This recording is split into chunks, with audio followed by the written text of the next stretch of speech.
Part of the problem with the church is that we have developed our own kind of insider language. A lot of people have started calling this Christianese, and it makes it hard for people on the outside of our faith, on the outside of Christianity, who may be curious about Jesus or God or our faith. It makes it hard for them to connect, hard for them to feel welcomed in because they don't speak this Christianese. And if it was just a problematic issue with how to welcome new people, that could be something that was manageable. That could be a problem, but a manageable problem that we could move on from. The real issue is that Christianese is not even internally consistent or consistent with what it says in the Bible. A lot of times we use terms like hot and cold to mean good and bad. We say things like, oh, I'm on fire for God lately, or my faith has grown really cold and stagnant lately.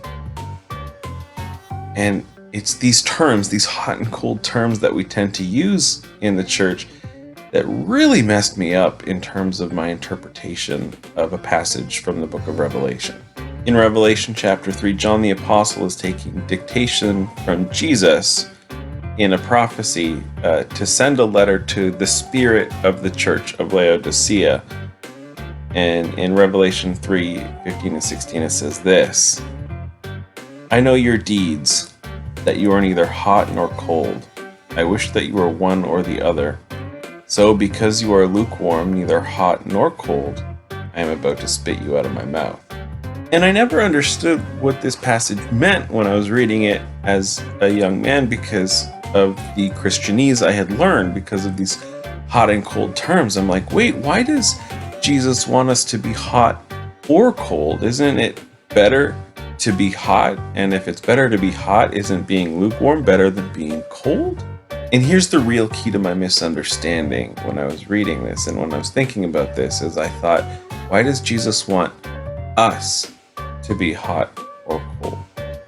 When I was working as a youth pastor, one of the things I really tried to hammer into the heads of my youth was that while the Bible is written for us, for our benefit, it's not written to us. So whenever we're reading the Bible, we need to ask the question, who's this being written to? Who's going to be reading this in the original context, and what kind of things are they going to understand that we wouldn't immediately understand in the modern context? So who's this letter being written to? Well, it's written to the church in Laodicea. And is there something about this verse that they would understand that I, reading it in the 21st century, might not understand? Well, yes. Why? Because Laodicea is a city in between two other cities that are famous for their water. On the one side, you have Hierapolis, which is famous for its hot springs, and on the other side, you have Colossae, which is famous for its cold springs. And the hot springs and the cold springs would have flowed through the aqueduct into Laodicea, where they would have merged and just become kind of lukewarm water. To better understand what I'm trying to get at here, we're going to have to turn to how we better understand everything in life, and that's by looking at it through the lens of espresso. When you go to the coffee shop, you generally buy a hot drink or a cold drink. A hot coffee or a hot espresso, like a latte or a macchiato or a cappuccino, is warm and soothing and revitalizing. On the other hand, if you're getting a cold coffee like a cold brew or an ice cap or something like that, those drinks are refreshing and invigorating. A hot coffee fills you with warmth and energy, and a cold coffee helps you regulate your temperature on a hot day, and it helps you clear your head. As Christians, we have a few purposes as to why we exist in this broken and fallen world, and one of those is to be soothing to a hurting world and to be refreshing to a tired world. So we can either be like a hot latte or a nitro cold brew and serve the world by soothing it and refreshing it and giving it life and revitalization, or we can be like a day-old cup of Tim Hortons coffee. It's still coffee, but it's kind of gross. What coffee are you likely to reach for? And on the flip side, what coffee do you need right now? Do you need to be soothed and revitalized, or refreshed and invigorated. Unfortunately, the church has a history of being that day-old Tim Hortons coffee.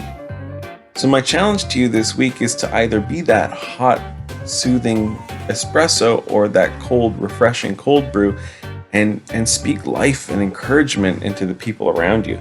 Even if you accomplish that by actually buying somebody one of those coffees and encouraging them that way, you will have accomplished something that is not lukewarm. You will have helped a person out, and you'll have spoken an encouragement, and you'll have spoken life into their situation that day. Life is about finding love in relationships and interactions with the people around us. And that can be people that you've known for a long time. That can be people you've just met.